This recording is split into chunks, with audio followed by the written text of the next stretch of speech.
Welcome to the One for the Road podcast. My name is Mr. K. Alongside of me is C Squared. As always, tonight's show, folks, we've got a great show tonight. What's wrong with the movie industry? The Oscar podcast. C Squared and Mr. K scratch their head as they review the 2025 Oscar nominations in six major categories. We're going to discuss what's wrong with the movie industry. We'll make our bold predictions. Do not bet any money on this. We are not experts at this at all. If you would like a long shot that maybe pays out 200 to 1 or something, feel free to gamble as you see fit. Yes. I have not checked the odds. I will not be placing any bets. I've known to be placing bets, but usually on sports. We've got some questions we will ponder. Who has seen these movies? You're looking at two individuals who have not seen any of these movies. I've seen portions. We'll get into that later. What happened to American-made movies? There are a few American-made movies that are in the top 10 and were nominated, but lots of foreign movies have been creeping into the top 10, into the nominations lately. The running time of these movies we're going to talk about. We're going to talk about what the heck's up with part ones and part twos. There were two movies that were nominated. One's a part two and one's a part one. And wait till you hear the run times of some of these pictures that were nominated. It's just nuts. And very, very interesting. One of the part twos there. If it is a part two to the original movie that came out, that's probably about a 30 to 40 year span on. No, it isn't. It isn't. The part two to that one, it's a part one to this, and it's the same actors and everything. I know what you're talking about. Chris, you're talking about the David Lynch movie. These new ones are done by Denis Villeneuve or something like that. There's been, I think, a 3-year stretch. Okay. It hasn't been that long. Yeah, I was going to say that must be a wonderful script. The fact that it took you 40 years to write, write the sequel. Right. Other topics. Why are these actresses skinny as rails and look like they're anorexic? What happened to Gladiator 2? One of the few movies I saw, which I actually enjoyed quite a bit and saw it in the theater.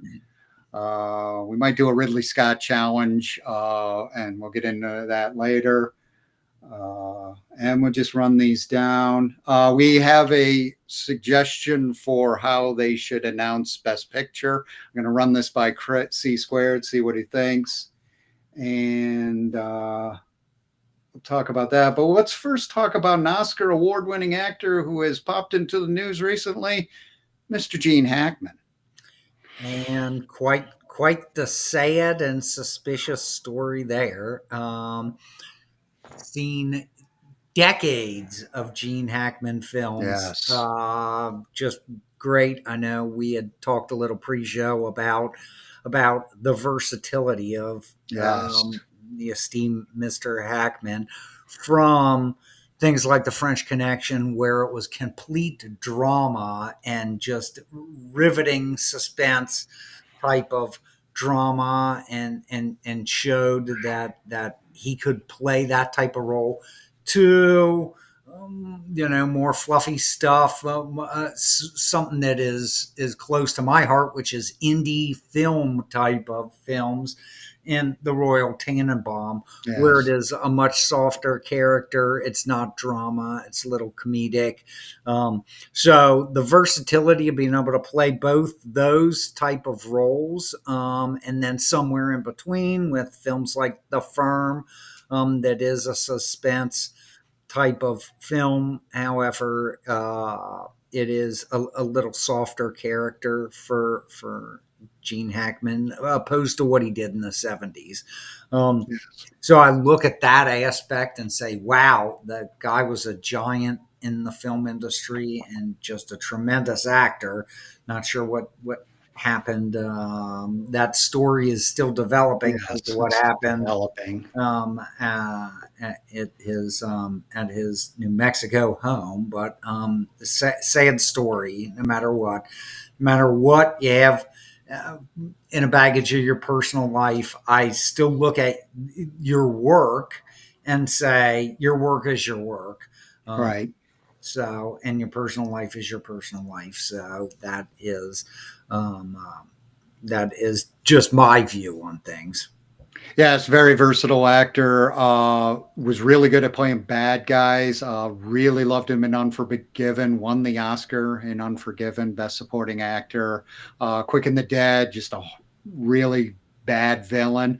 Then it's funny, he played Lex Luthor in the Superman Absolutely. movies with Chris Reeve, and that was kind of like a goofy villain, kind of like a goofy sort of bad guy in Big Shorty, and yet, the hero in French Connection. So his range was unbelievable. It's just, I mean, he was just so versatile. Range was unbelievable. Great Really actor. made some of the scripts, to your point, as to his acting ability. And Yes, yes. I mean, The Quick and the Dead without him, you just can't picture, and you can't really picture anybody else in that role either. Just a really good actor. I right. hope he best. Yeah, absolutely, absolutely. And I look at it and say the fact that you can be that big of a star and still do indie type films. I mean, I think you brought up that it was Wes Anderson that Yes, did yes. the Royal Well, Tenenbaums, Tenenbaums. um, and, and and and essentially still accept roles that are probably not highly profitable at all for the mere fact of I want to do this type of role, and I Right, can right. picture myself playing this character, and is really what it's all about. And Yes, yes, yes. And he was in some ensemble casts where he was really good as a straight man. There were sometimes he was like, all right, what do you want me to do? He always seemed to be one of those actors where it was like, what do you want me to do? Well, I can do anything. So, all right, I got it. right, So yeah, I yeah. think a good example of that is LaCage Foley's The Birdcage. Sorry, they remade There LaCage you are. Foley's, Oh my God, I and he was forgot in with The Robin Birdcage. Williams. I Well, The forgot about Birdcage, that. yeah, it's Robin Williams and Nathan Lane's show, so he knew enough to be the straight man and set them up. Yeah, absolutely, And absolutely. Big Shorty, he's not the star. It's Travolta, and he knows enough to stay in the background. And even his last film was Mooseport, and the star's Ray Romano, and he just was like, "Yeah, this is Ray's film. What do you want me to do? I'll do my best to set him up." That's a great point, Don. That is a great point. And So just really, really versatile. yeah, you brought up the birdcage. Gosh, I forgot about that one.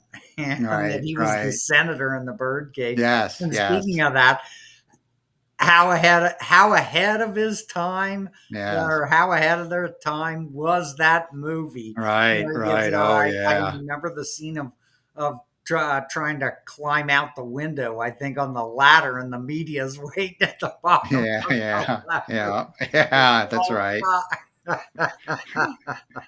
Yeah, very Funny good. stuff. Funny stuff. All right, you want to get into it? We were going to go down the major categories, just do some quick synopsis. I have some picks, and we'll get some opinions. We're going to start with Best Supporting Actress nominees. The first one is Monica Barbaro for A Complete Unknown. Kind of an unknown. I didn't know much about her. I did a little research. She was in Top Gun Maverick, which I did see. I did not see A Complete Unknown. Uh, Pretty big fan of Dylan. Chris is a lot more bigger fan of Mr. Dylan's work.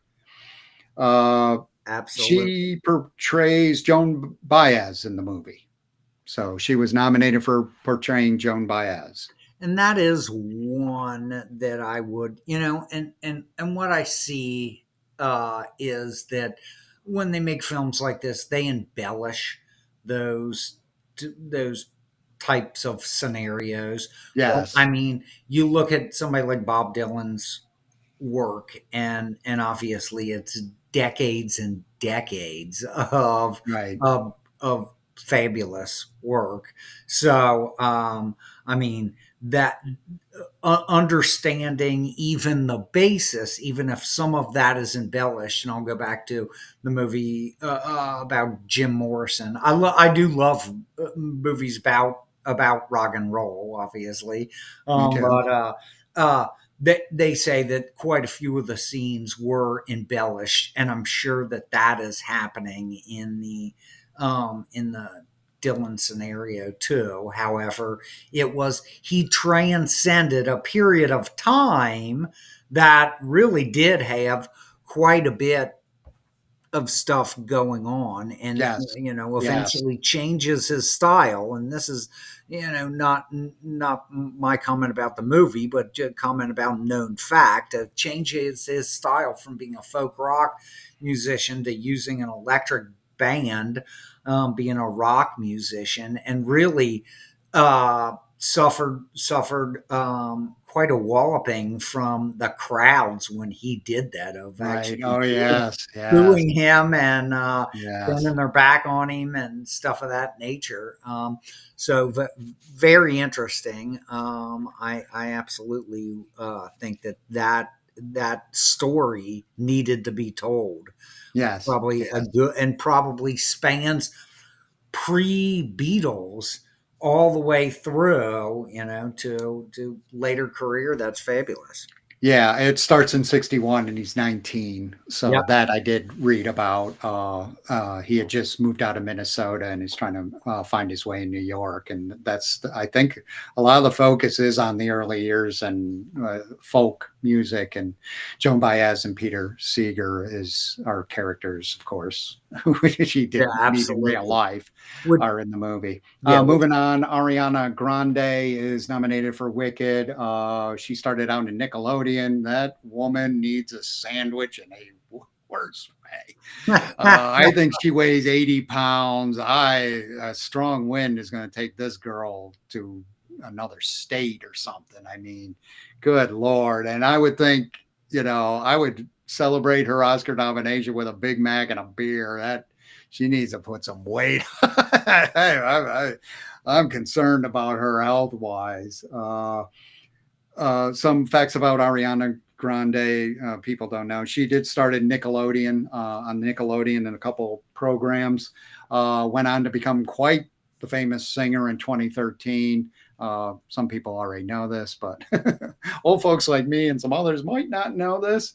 And of course, dated the handsome and debonair Pete Davidson on Saturday Night Live, or some of the few things she's known for beyond playing the Good Witch in Wicked. Moving on, Felicity Jones has been nominated for The Brutalist.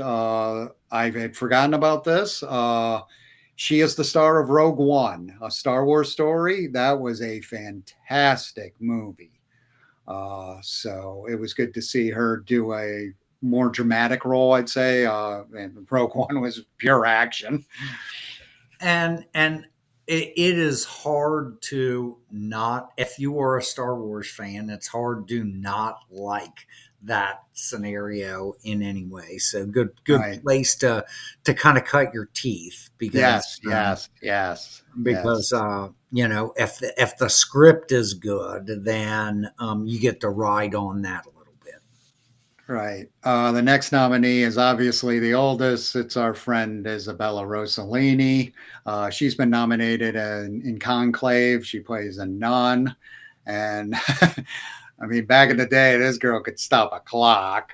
She was the role I know her from big time is Blue Velvet. She was in the David Lynch Blue Velvet movie, which is a fantastic movie. She was the female lead in that. She's been in many, many movies, but that's the one I remember her from, and the one that she's most, in my mind, the most famous. I wish her luck. The last nominee is Zoe Saldana. And again, warning, I am not a professional broadcaster either, C squared. We are likely to butcher names throughout this. There are a lot of some foreign aspects in here. She was in Amelia Perez, another candidate for skinniest woman in the world. Hope she puts on some weight. No, I forgot she was in Guardians of the Galaxy. She's been in a bunch of the Marvel movies. She was in the two big Avenger movies, Endgame and Infinity Wars. And she was in Avatar.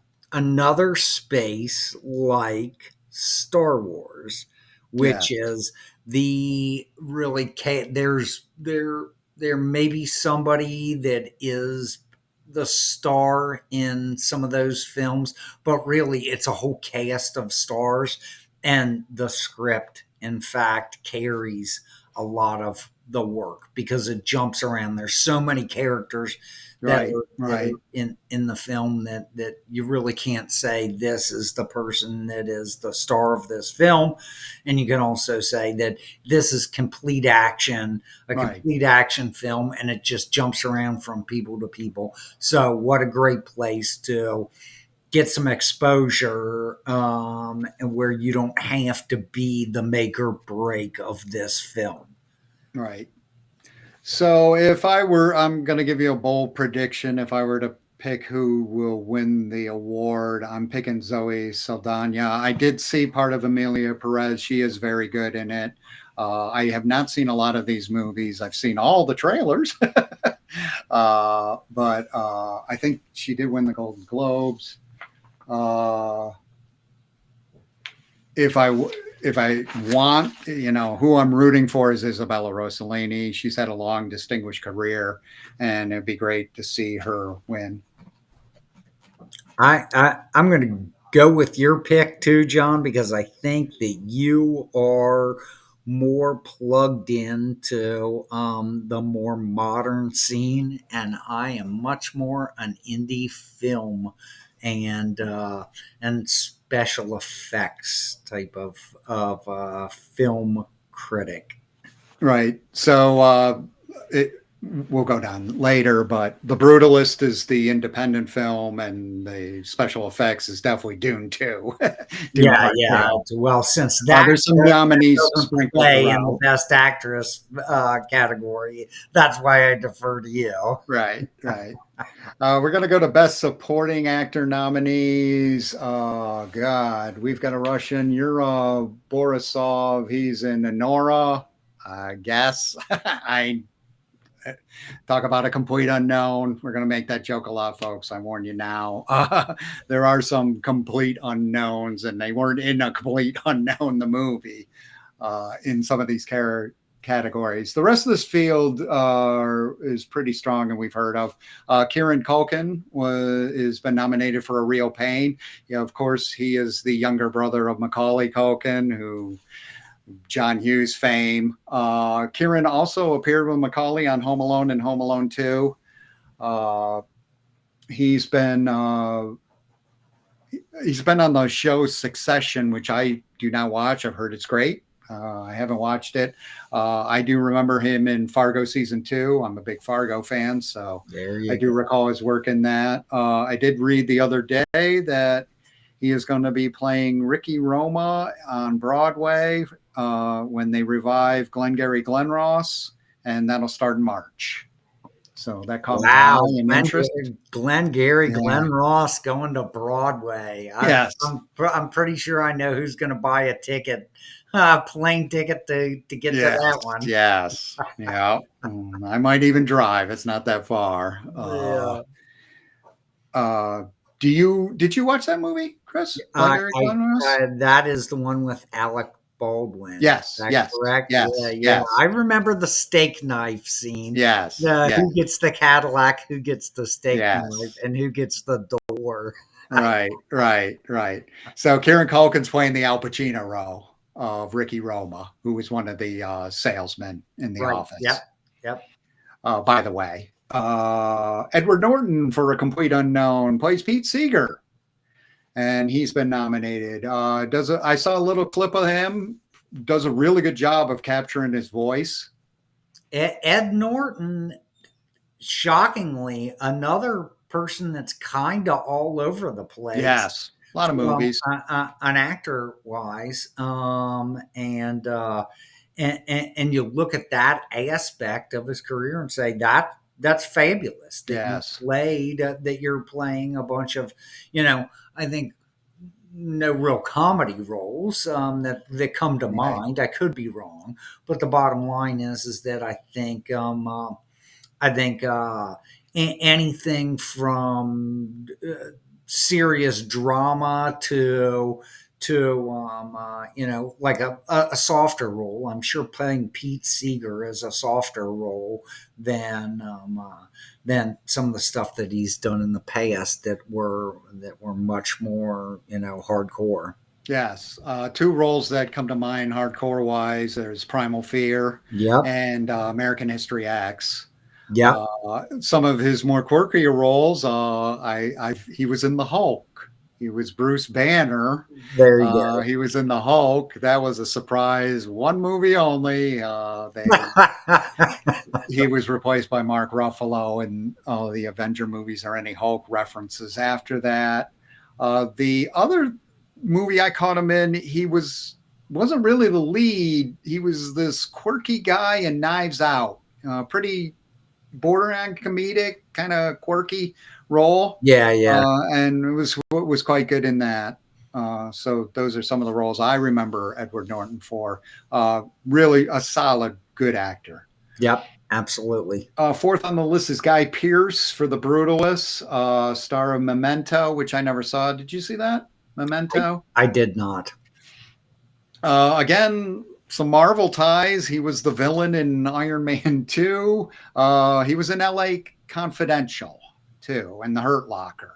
So he's been in some pretty good movies. Again, pretty solid actor. Looked like he had a pretty cool role in The Brutalist as the wealthy American who hires an architect in post World War II to build these amazing buildings that he had visions for.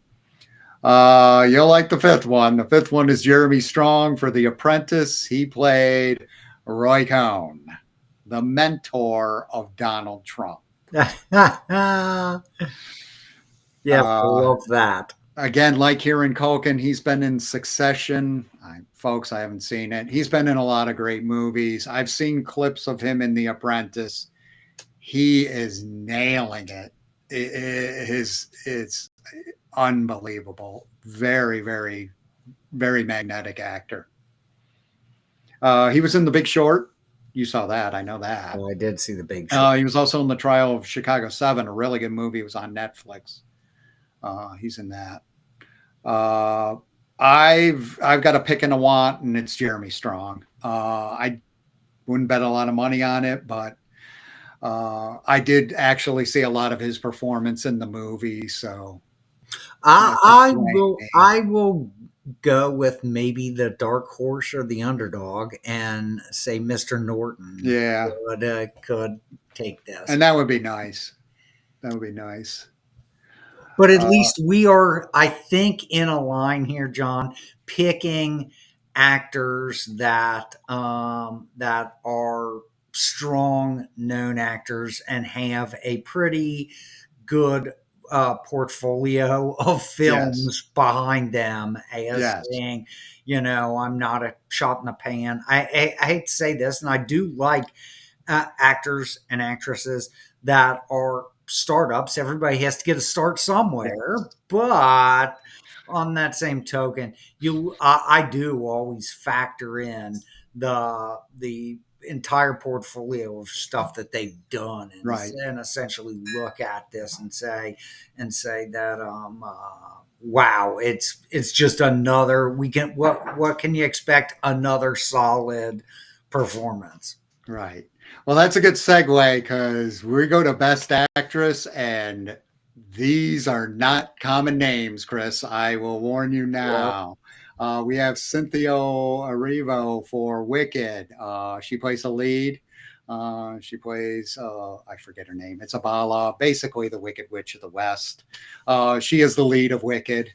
She has been nominated for the Best Actress. Carla Sofia Gascon is the lead in Amelia Perez. And leave it at that. Mikey Madison is the lead of Honora, quite young actress, unaware of any film she's ever done prior to that. Yeah. The lone name we've heard of, Veteran. the lone name in this field is Demi Moore for The Substance. So, of course, Demi Moore, part of the Brat Pack, popular movies in the 80s, St. Elmo's Fire, and some others. She has been nominated for The Substance. Looked like she did a very good job with that. And last is Fernando Torres for I'm Still Here. So we went from some actors we've heard of to a lot of actors we haven't heard of, except for Demi Moore. I saw part of Amelia Perez. I caught some of Carla's performance. I've got her as my pick. My want's Demi Moore just for her body of work and that she's a veteran actress that's been in many really good movies. Really solid actress. This seems to be the right role for her. She's been in like light dramas. This is pretty intense, a pretty intense drama. And you took my pick there, John, because I'm going to have to go with again the veteran Demi Moore for the exact reason you brought up, which is her portfolio of work speaks for itself. Yes, yes. So let's do a little bit of fun here. 30 years ago in 1995, I'm going to run down the Best Actress nominations. And these names I know you've heard of, Chris. So 30 years ago, the Best Actress nominees were Jessica Lange, Jodie Foster, Miranda Richardson, Winona Ryder, and Susan Sarandon. We'll do a little quiz for Chris. Who won? How about, if I'm guessing movies, how about Jodie Foster? That is incorrect. That would have been my guess too. Yeah. And I am thinking back because I don't know the dates, but I am thinking back to Silence of the Lambs. Yes, I think that was 93. I don't have the date. This was for Nell. Okay. So I didn't mention the movies. Jodie Foster was nominated for Nell in 95 and did not win. That was my guess too. Yeah, and I'm thinking it's because back in the Silence of the Lamb days, I'm pretty sure that one cleaned house. Oh yes, Anthony Hopkins won Best. She won. Yes, it did quite well. Jessica Lange won for Blue Sky. Again, I think she's a solid actress. She had built up a really good career in that. I don't remember that role or that movie. I've never seen that movie. Yeah. Susan Sarandon was nominated for The Client, another John Grisham movie. Yeah, and see, I would have to go back to the speaking of indie film, the 70s version of Susan Sarandon. Right.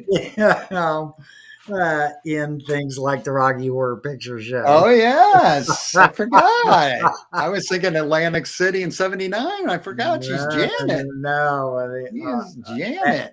Epic. Damn it, Janet. Janet. Thelma and Louise. When I think of Susan Sarandon, it's Thelma and Louise. Every single time. Love that. Oh, movie. Yeah. All right, let's go to Best Actor. Some names we've heard of. Adrian Brody has been nominated. He was the lead in The Brutalist.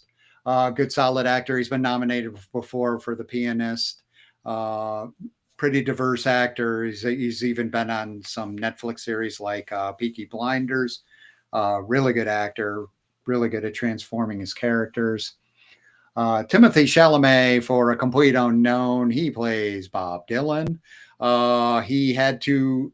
I don't know if you've seen clips, Chris. It is him singing. Oh, He really? sounds just like Dylan. It is him playing guitar. He had to learn how to play guitar for the role. It is him singing and playing guitar in the movie. Interesting. And That, it's hard to tell. He sounds and looks just like him. that's It's fabulous. Yeah. unbelievable. Uh, the other thing, Timothy Chalamet was the lead in Dune 1 and Dune Part 2. So he was the lead in 2 of the 10 movies that were nominated for Best Picture. So he's had a real good year. That's awesome. And having read the Doom series, the I would say that goes back to comments that I have made previously, which is when you're running on a solid script like that, and especially a sci-fi like script, it that's now I would say Doom is a little bit different because there are main characters there, but still, it's great to operate on that sci-fi script because the script carries a little bit of Right. Frank Herbert's stories and the Hollywood screenplay versions of those stories. I mean, solid, great sci-fi. So a little bit of the pressure is off because of the fact that these scripts are so solid, especially for people that like sci-fi or have read the books or um, uh, going down that path. Right.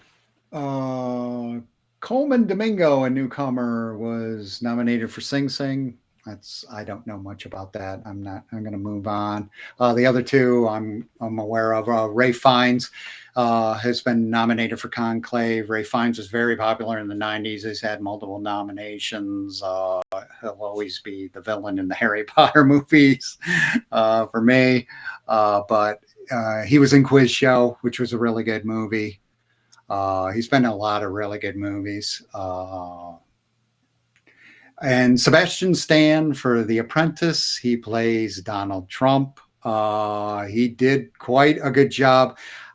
I would say kind of borders on impersonating, but he did a really good job. He looks and sounds just like him. He does some of the mannerisms too. It's a young Trump too. The story's a young Trump. It's how Ray Cohn he is the apprentice, Trump, to Ray Cohn. So that's the way the movie goes. So you look at that and say, and I will comment on this because Donald Trump's mannerisms are so um, uh, are are so Pronounced? pronounced. Thank you, pronounced um, in real life. It almost playing him would be very difficult. Would Right. be very difficult to not be looked at as somebody that is like an impersonator, almost like there are plenty of people out on the internet who do comedic Right. type of Yes. impersonations of some of the stuff that Donald Trump says, um, and so I think even though you might be able to pick up those mannerisms, it works so much better in a comedic type of scenario to make that into like a serious playing that role. It becomes very difficult. So I have to say hats off for taking that type of role. Yes, he uh, does a really good job because it's like Trump in the real early '80s. right, So, and right. from that point on, and it only covers, I think, about 4 or 5 years of that period. So to like get the essence, and there's film, of course. I think the good thing about Trump is you could even study. There's a lot of media coverage even Yeah, when back absolutely. then Yeah, because right. he was so rich, and even his dad was pretty famous, especially in the New York area. So there was quite a lot of media coverage he could have researched for the role. but he does a really good job. I've seen clips. Yeah. Now you Uh, had mentioned Conclave, which appears to be another great script. And I yes, am more of a script guy. I will be honest with you.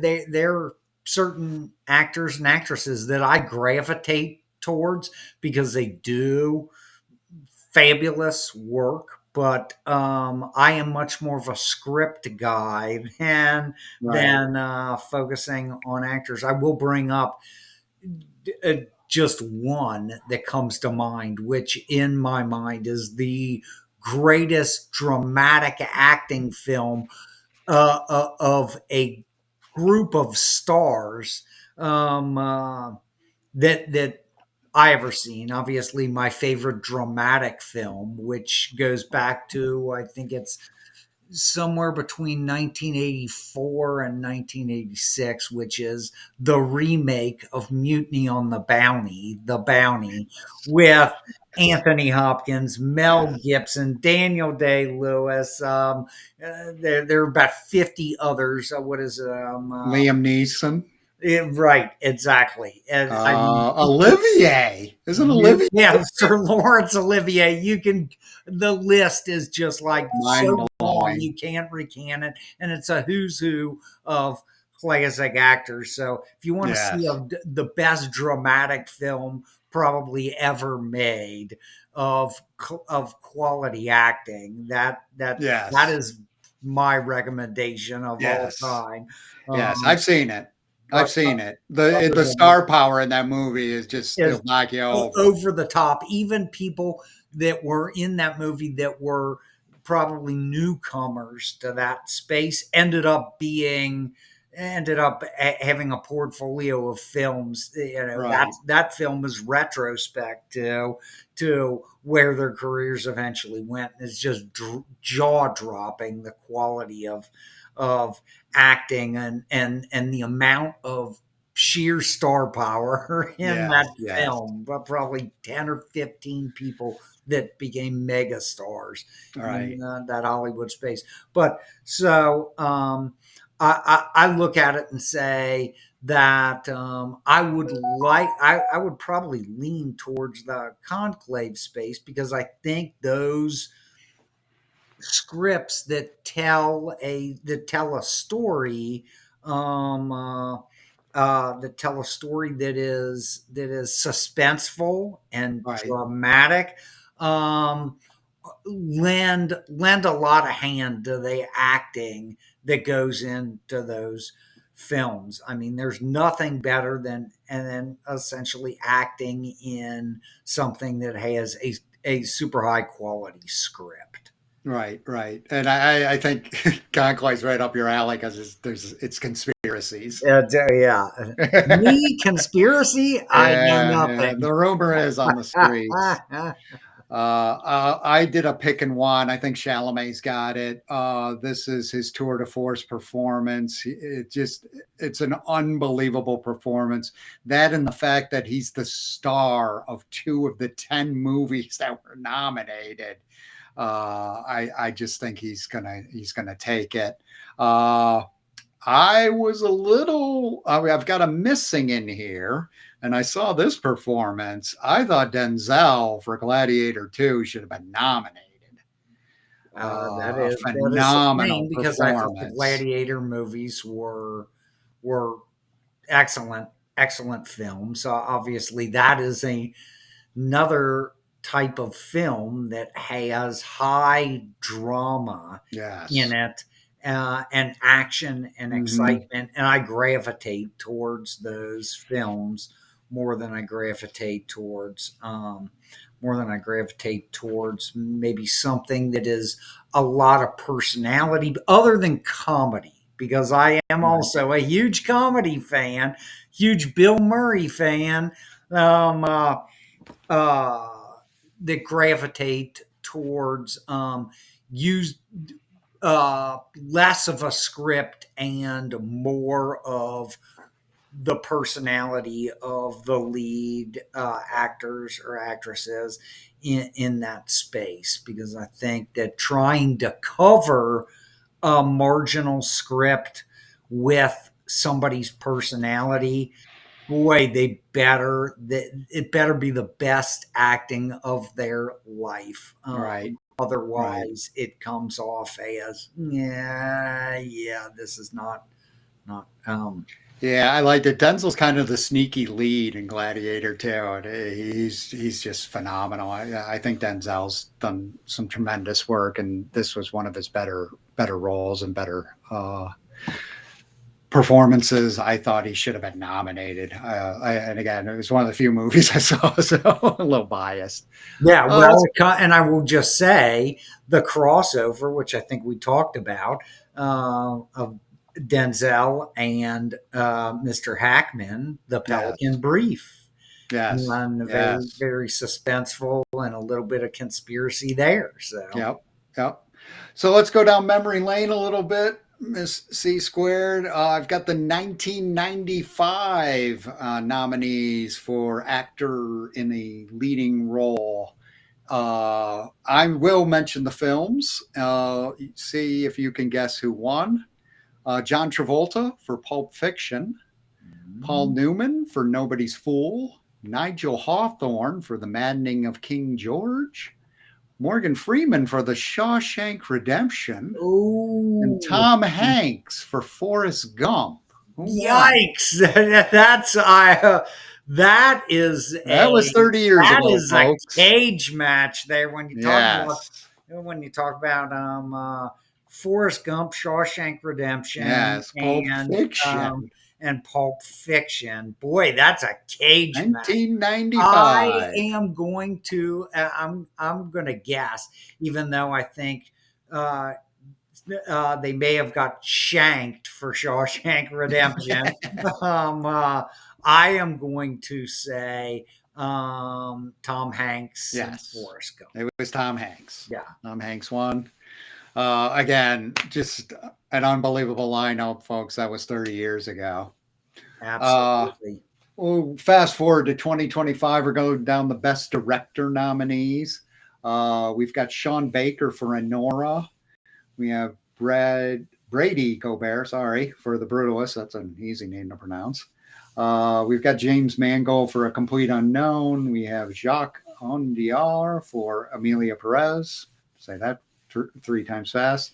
And we have Coralie Fargeau for The Substance. There's some missing names from that list. And again, let's go back to, I would say those names are complete unknowns. Let's go down some names that aren't on that list. Martin Scorsese, Christopher Nolan, Paul Thomas Anderson, Spike Lee, Roger Zemeckis, Steven Spielberg, Quentin Tarantino, Ridley Scott. Wow. Not exactly your who's who. In years past, one of those guys are usually in the mix. Yeah. I mean, those are the big names. So maybe they're opening it up but you know what? I look at that, John. It's ironic that you bring that type stuff up because just because maybe you've won in previous years, or had a good run of multiple Right. years, and then they try and open it up to make the field more fair.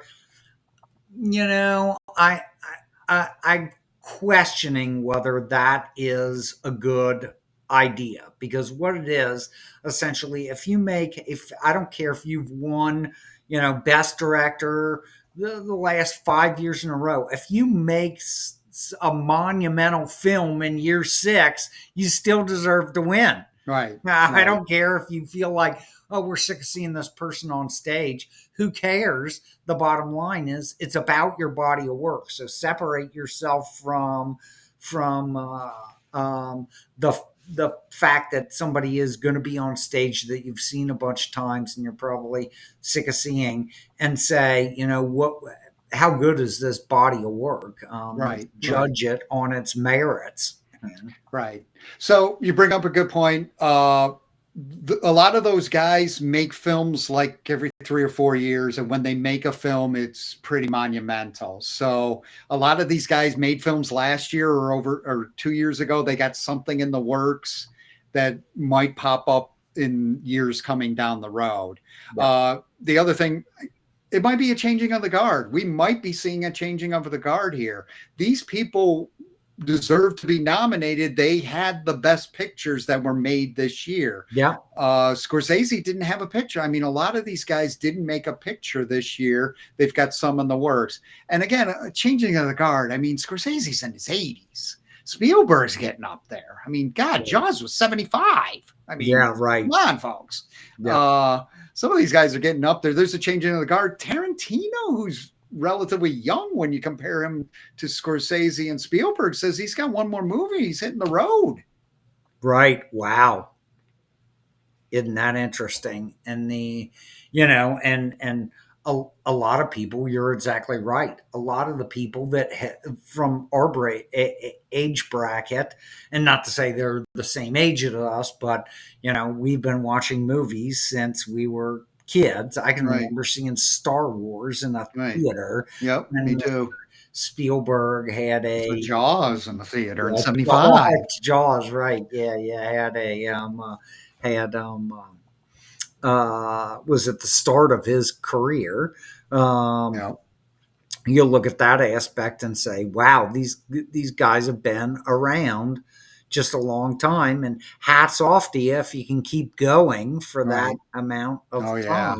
Yeah, especially Scorsese. Good Lord. Early 70s. Portfolio of work, but at a certain point in time, you're like, yeah, do I really want to take on another 2-year project? Right. Where am I going to be in 2 years? Right. Right. Scenario. Right. So my pick is Courbet for The Brutalist. I've seen some clips of The Brutalist. It just looks like a very interesting made movie. The look and the feel, it's very visually stunning. I got to want is Coralie Vergeau, because the substance, I saw some of the trailers, and that looked like a really interesting movie. When you hear the premise later on, Chris, because it was nominated for Best Picture, I think you'll be interested. Quite sci-fi themed. Yeah, absolutely.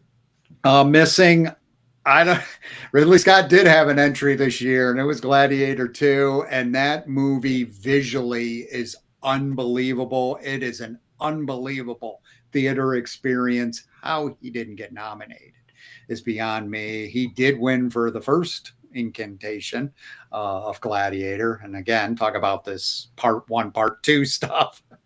This is his part 2, and it didn't make it.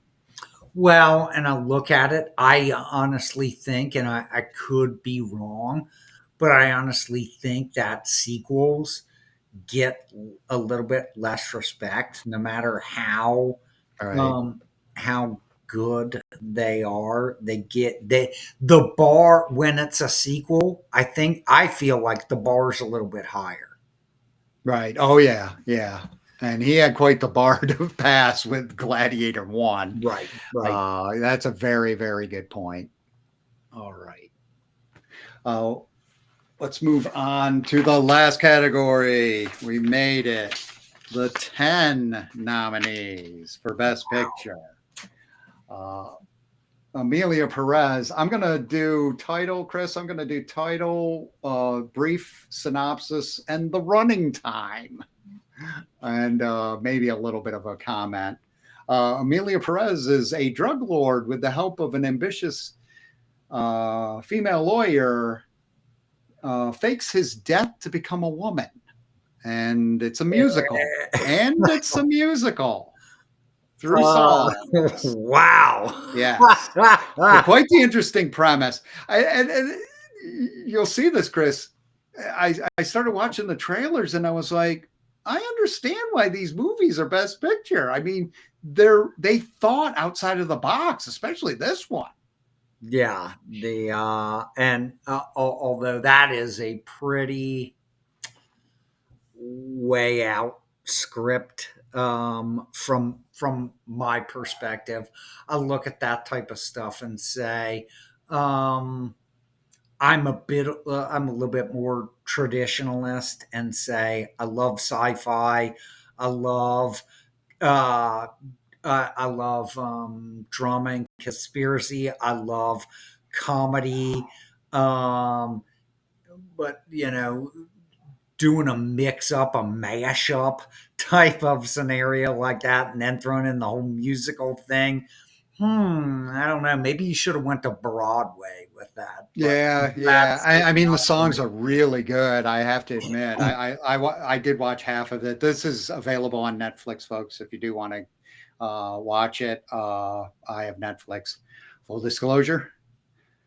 Running time is 2 hours and 10 minutes. Not too bad. There are others that are longer that will blow you away, Chris. We'll move on. A complete unknown. In 1961, a 19-year-old Bob Dylan arrives in New York with a guitar and a dream. Along the way, meets Pete Seeger and Joan Baez. The running time for this is 2 hours and 20 minutes. Yep, and that is probably a. I am also a history buff. I understand that people embellish history a little bit.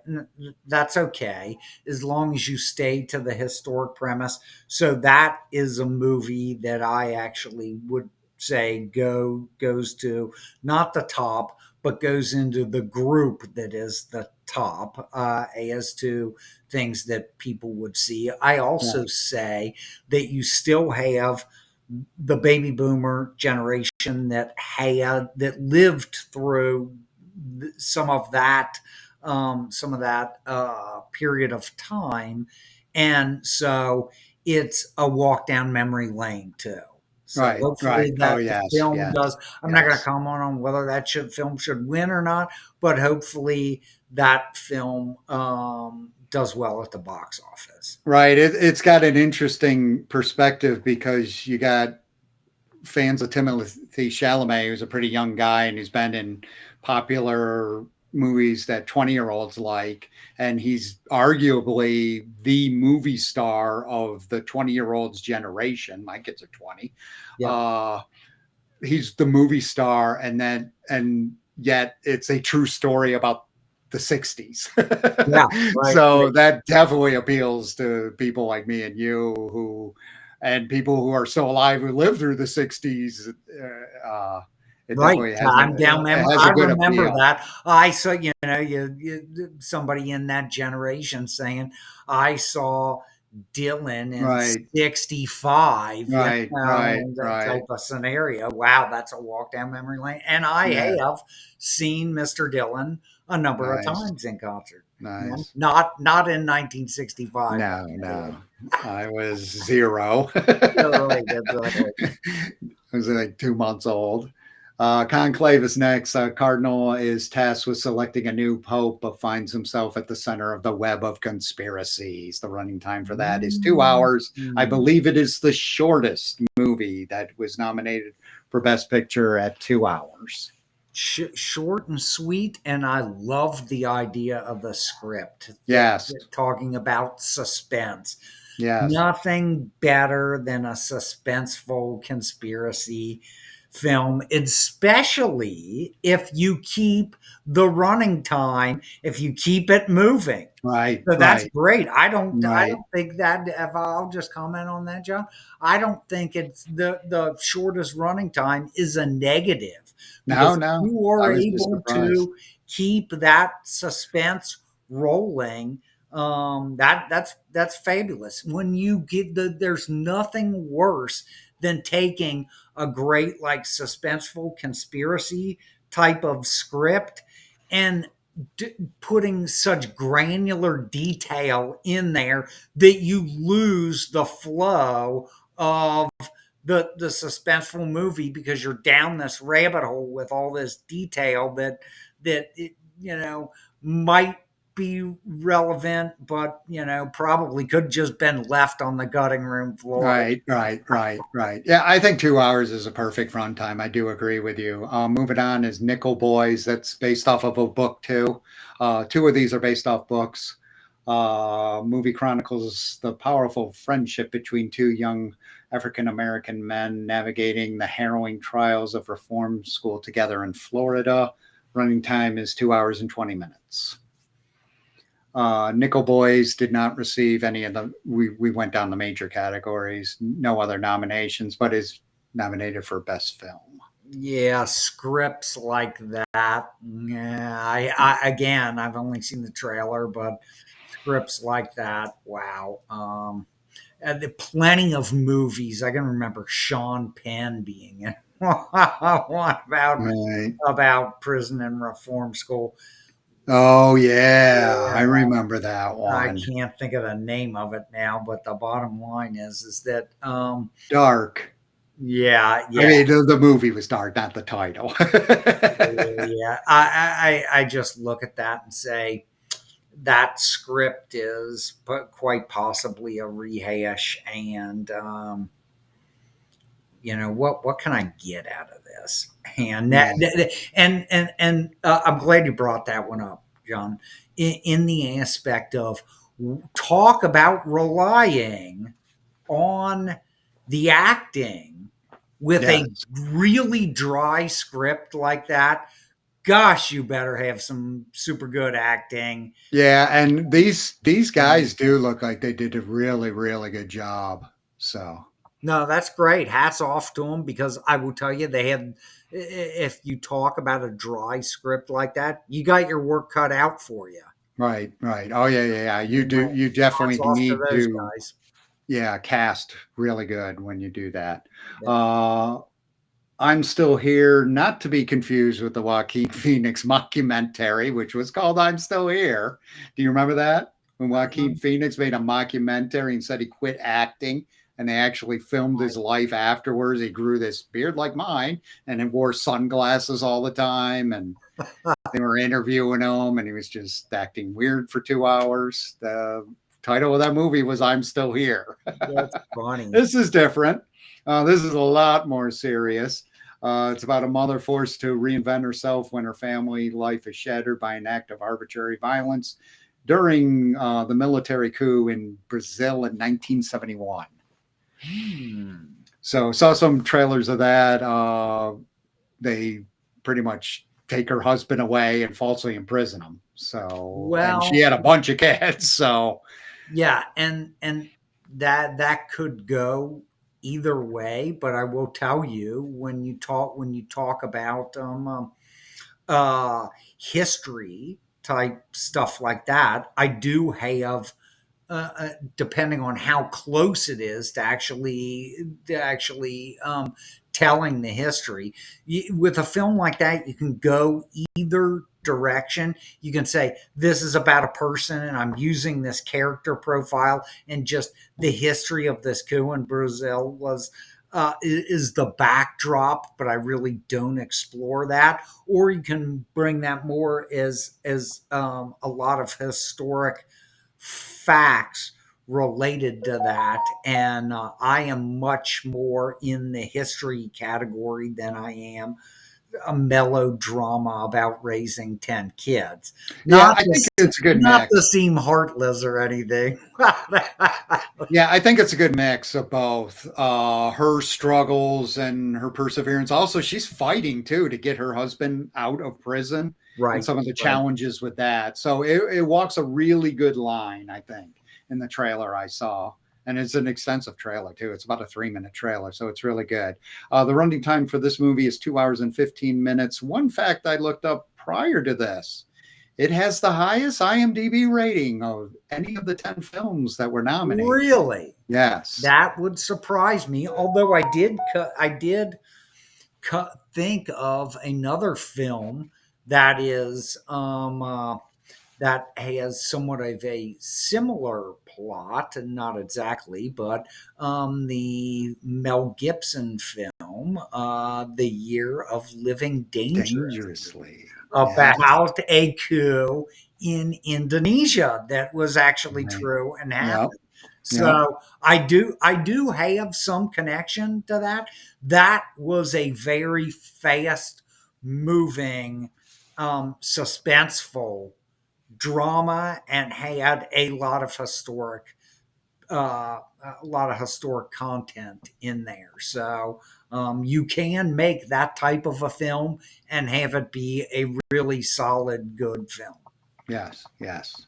The Substance is next. This was definitely a sci-fi one. A fading celebrity takes a black market drug that temporarily creates a younger version of herself. Uh, yeah. Running time's 2 hours and 20 minutes, sci-fi. So she takes this drug and you have to inject it, and it's called Activator. And Demi Interesting. Moore is trying to she can't get her any roles. And kind of like real life. Oh yeah. She's in her 50s and she can't get any roles. And now there's a new drug, and kind of the near future kind of feel to it too. There's a new drug called Activator, one shot, and boom, you're 20.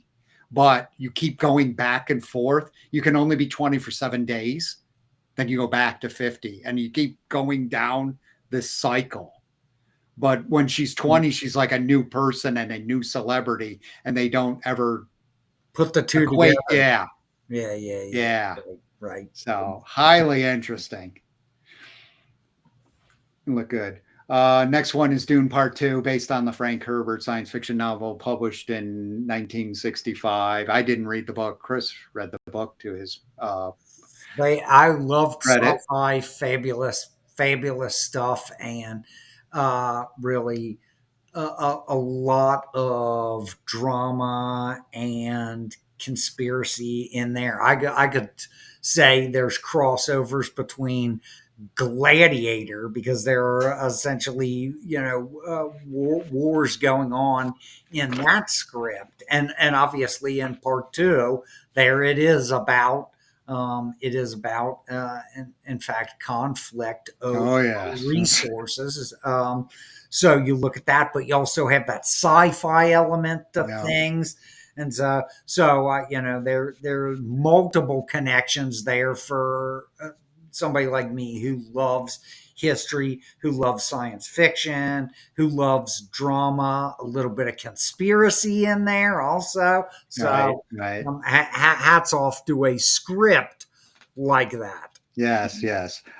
Movie looks great. Really good special effects. I put War in the Desert, featuring sandworms. There's some Oh scenes with the yeah. sandworms that are unbelievable.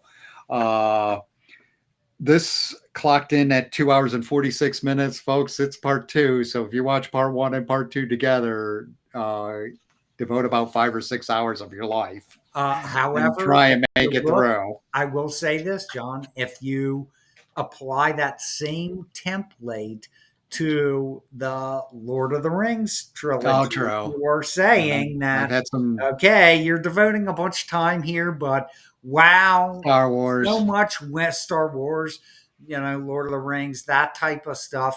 You say so much effort went into producing a film like this. It is well worth Right. worth it. You could carve out some time and make an appointment to do it. And And I to your point, and the fact that I look at Lord of the Rings and say there was a lot of anything from special effects to a great script of classic books, which I have also read.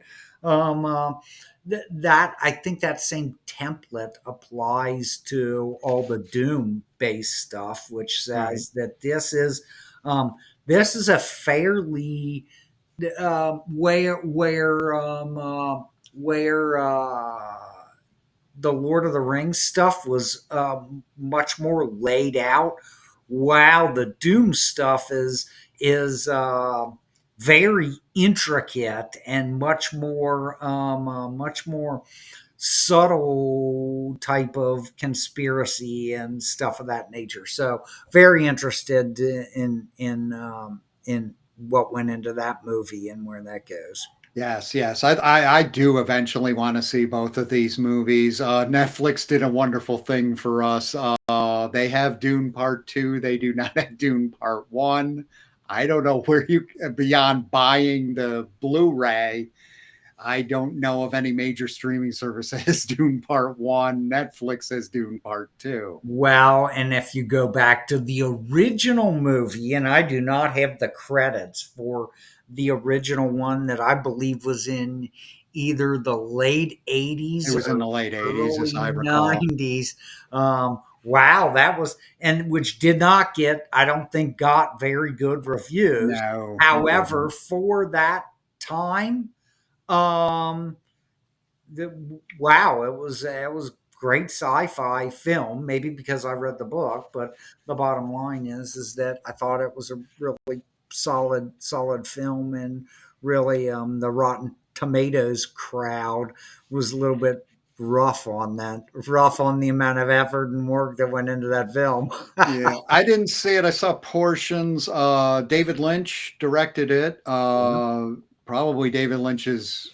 They're saying it's his worst movie. It's one of the few that are based off of things he didn't write. Yeah. Uh, but Or again, fantastic director. yeah, and again, that to write a script from that book would be to write a screenplay from that book is extremely difficult without making a 6 hour runtime movie. Right. Yeah, no, so because there is a lot of granular detail that went into the original book.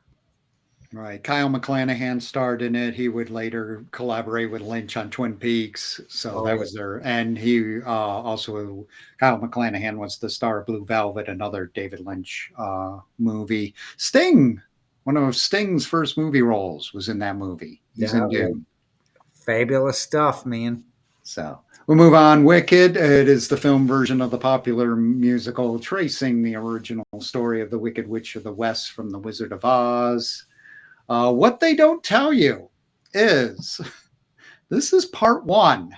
There's going to be a part two. So what's wild is this is being marketed as Wicked, and you think they're going to show the whole thing, and they don't. It's part one. Interesting. With that said, part one was 2 hours and 40 minutes. So I have seen the musical. The musical is fantastic. It's like I've seen the musical. I don't know why you made the movie. People love the movie. People say it's good. I haven't seen it. Yeah, and boy, that's a tough space to be with, doing half of a storyline Right. and then Right. having to come back for the second half of it. Yeah, especially in a musical. I mean, it isn't West And- Side Story Part One. yeah, and so back to what I said about Doom and the granularity of detail in there. That was a very granular, detailed book with all these small nuances in it, which made it a really tough film to make. So let's go to the Wicked space where Right. this is a musical. How much granularity of detail and content do you Right. really need that you couldn't that you made darn near a 3 hour movie out of Right. half of the Right. story? A half. So, right, exactly. So, I mean, the musical's a little over 2 hours, and it's great. I've seen it twice. yeah, yeah. So I look at that and say, as a musical, there's no way it has these nuances and granularity of detail in there. Right. Wow, I can't believe that somebody made this directorial Right. or production decision Yeah. about. They got a lot of funding too. So, Yeah, anyways, it's doing quite well. So, no, good what for do we them. know? I like it when all movies do well. I like the movie Right, industry right, as right. a Me whole. too. Nora is next. A young escort from Brooklyn marries the son of a Russian oligarch. Once the news reaches Russia, the parents aren't too healthy. They fly to New York and make life miserable. This has been billed as a modern day Cinderella. It runs at 2 hours and 19 minutes. Real long shot, if you ask me, for winning Best Picture.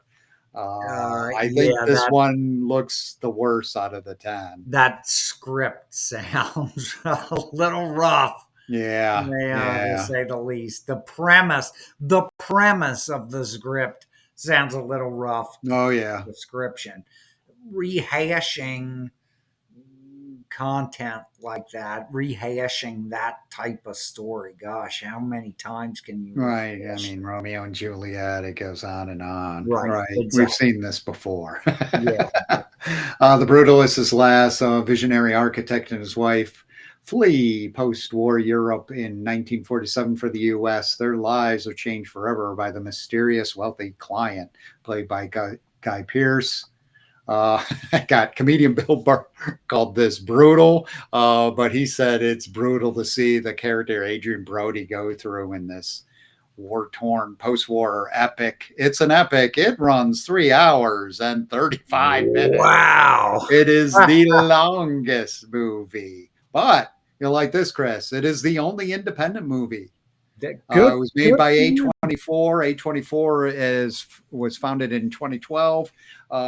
They are the biggest manufacturer of independent movies. What's interesting is about every other one of their movies is horror, but they have a good track run of high quality dramas too. The Brutalist is their entry this year. Last year they had two. They had Past Lives and Zone of Interest. Do you know the premise of Zone of Interest? C I squared. do not. Zone of Interest premise is let us track the lives of a Nazi soldier and his family as they move to a house that is walking distance from Auschwitz. Interesting. See, and what I will say about that. So you talk about the premise of this film, and it sounds like wow,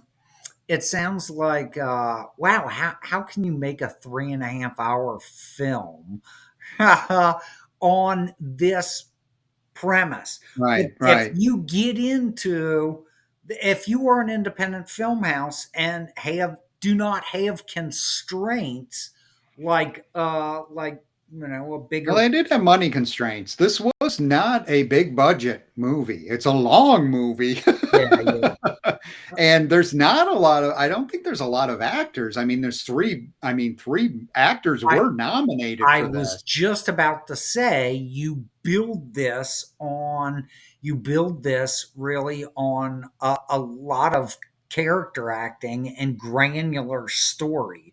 So Right, I'm sure that story is a very simplified high level of what really transpires in the movie, which is probably, especially at over a 3 hour running time, a much more granular character based right, storyline. right. And so that really the description does it less justice, or saying for their movie last year of somebody that bought a house next to Auschwitz. And the bottom line is that, wow, that's pretty high level, and sounds like Right.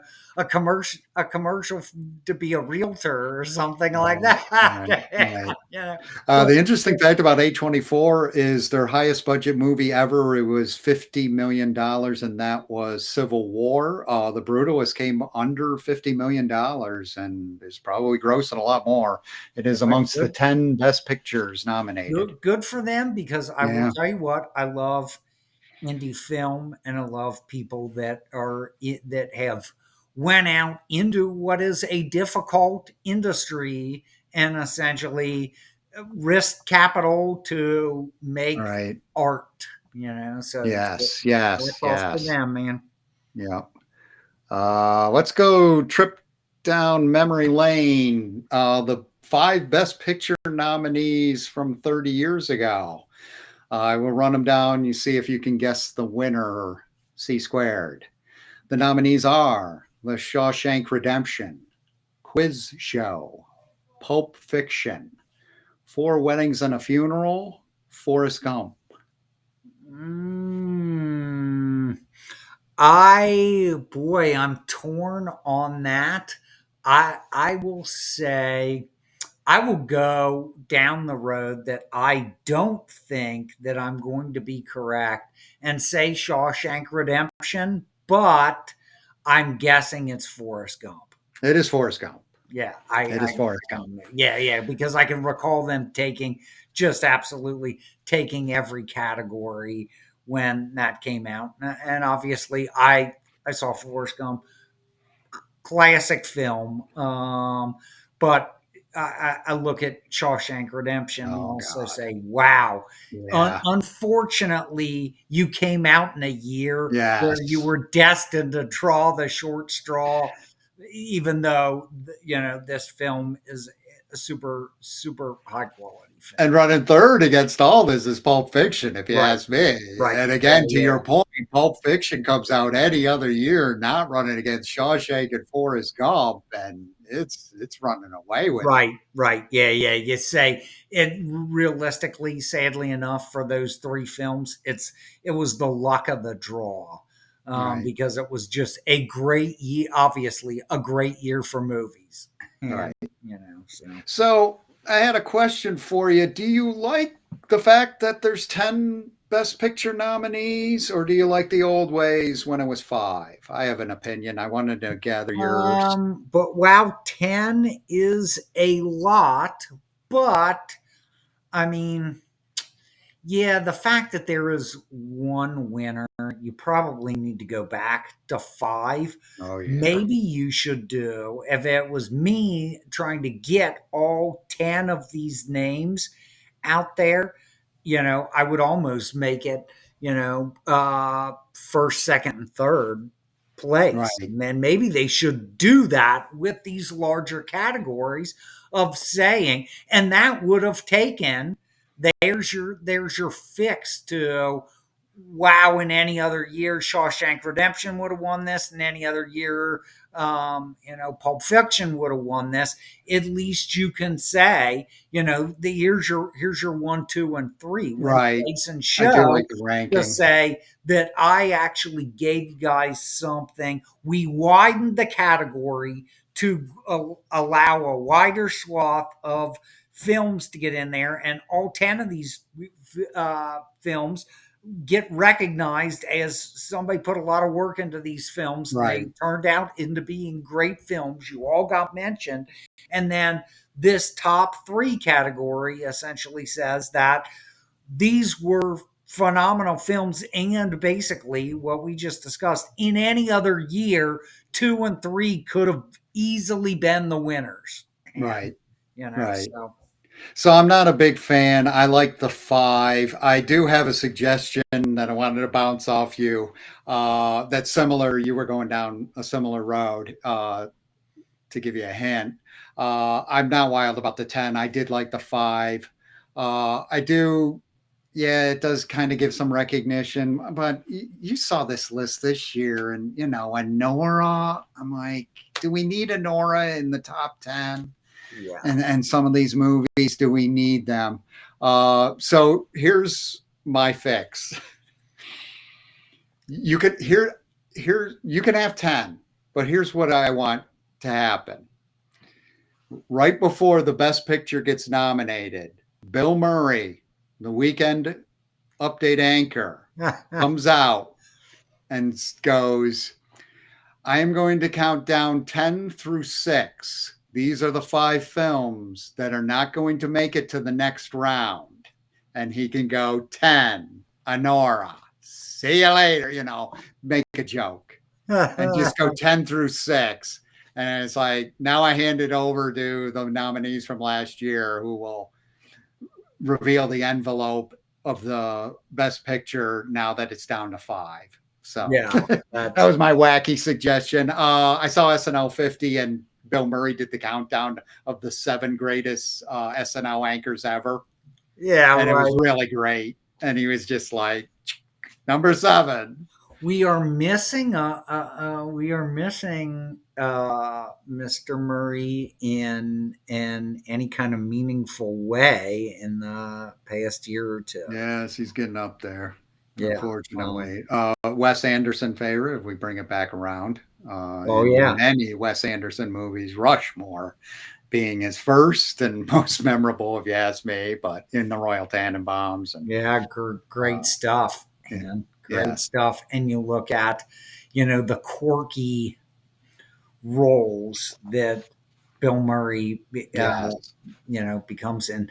Not nearly as versatile as an actor as many, but certainly a personality actor. yes, And I yes, think we discussed this. I mean, his personality is bigger than life. His comedic acting is bigger than life. right, So, right, great stuff. And takes on roles in quirky little yes, films yes. if they're not independent, if they're not indie films, they play like an indie film. Oh yeah, the Wes I just Anderson love films I love that type stuff. are definitely independent, and especially his early ones. I mean, Rushmore was done on a shoestring budget. It was Wes Anderson's second film ever, Right. and that was just phenomenal. Well, C squared. I have nothing else. Do you have anything before I we? am good. All Hopefully, right. we're speaking of a long running time. Well, let me I close think we up with pretty our wrapped it up. usual. I'll close up and let me do some outro. You can reach us at One for the Road podcast at gmail.com if you want to email us. Our soon to be constructed website will be at onefortheroad.net. Like us and subscribe to the podcast on YouTube. The audio versions of our podcasts are available on two platforms. One is rss.com. The other is Podbean. If you do search for us, use the number 1, use the number 4, and then the road, one word. You should be able to find us. That's a wrap on episode 5. For my colleague C squared, have a good week. Thanks for tuning in, folks. Thanks.